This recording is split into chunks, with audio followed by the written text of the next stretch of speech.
I first heard that this event was a concert, then it turned out not to be one, instead it was a UEFN map, my interest rate went down a lot. Then it turned out it wasn't a UEFN map, it was actually a 1 GB Epic Games mode, which is honestly really good, because UEFN is sadly still very buggy and really limited.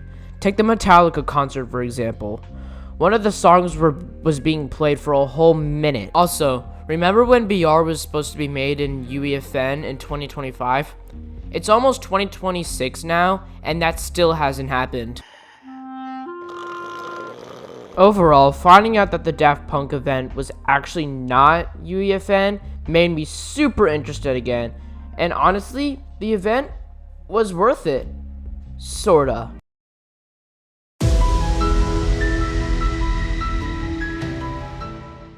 Even though this event wasn't a concert, it still had a pre-show for the opening of the Experience event, which was cool. The pre-show area wasn't anything special. It was just the BR monolith in the exact same area that it has been, but with the countdown above it. The thing that really caught my attention was when the countdown hit 0 and had the intro sequence. That was the most visually pleasing thing I've ever seen in Fortnite, and the music went so hard it gave me chills. Felt like I was in a freaking Doctor Strange multiverse movie. It felt so immersive. The only real bad thing about the intro was that it made the actual Daft Punk experience seem more concert-like when it really wasn't. So I give that whole intro a solid 9 out of 10.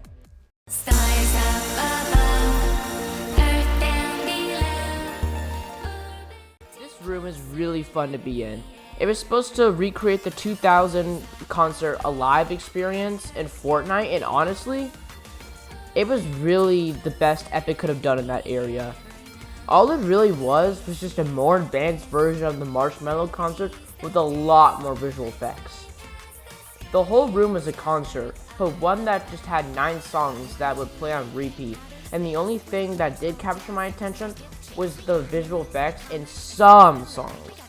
Like I said, I'm not going to be super harsh on this room because it is the best Epic could have done. I'd give the whole room a 7.5 out of 10.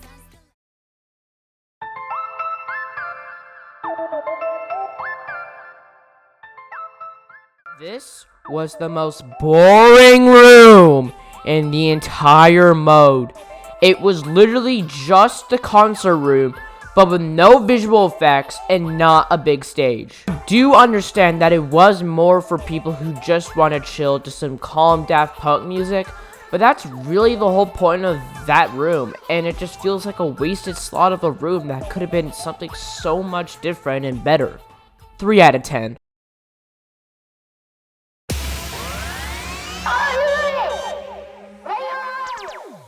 I'm probably the only person that likes jam loops, so when I went to play in this room, it was so much fun mixing and matching Daft Punk songs.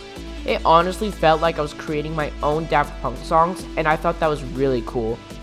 I know some people would just prefer to have the songs that were in the room sold as jam tracks, so they could do that whenever they want and wherever they want, instead of having an entire room just for a jam loop area with only Daft Punk songs. And I would say that it's better to have a bunch of songs to mix together for free, rather than to pay for it.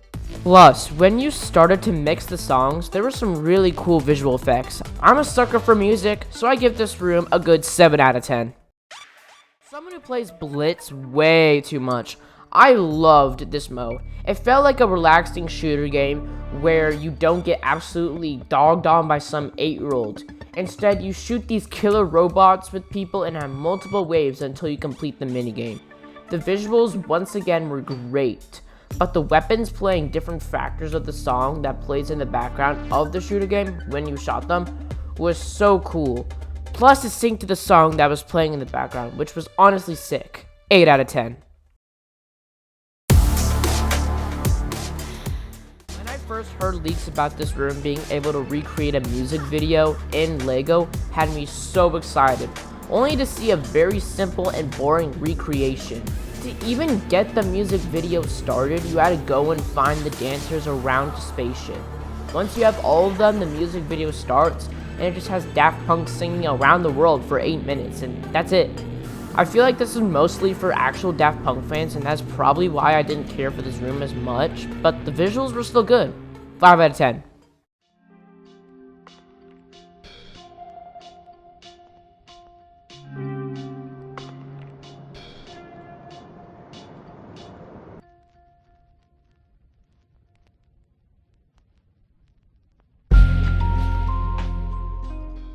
There's currently a rumor going around that concerts are returning in Chapter 7, so if Epic saw this whole experience event as some sort of concert event, then I would say that this is definitely a step in the right direction. To me, this mode feels like a more fun and less freaky party royale mode, which is alright.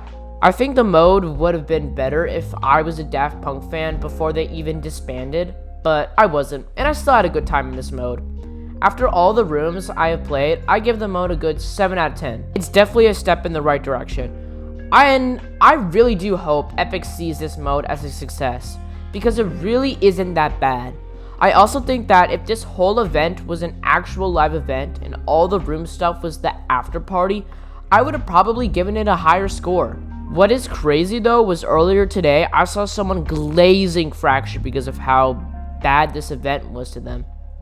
Dog, this event was completely optional, unlike Fracture, and had great visuals, and most of the rooms actually had served its purpose, unlike Fracture, where you just collected stuff. It was even described in the blog that it was an event that lets you explore Daft Punk's music in a whole new way. I do think Fortnite should have promoted this event a little bit less to make people think it's not a concert. But it is what it is. Anyway, what do you think of this mode? Let me know in the comments.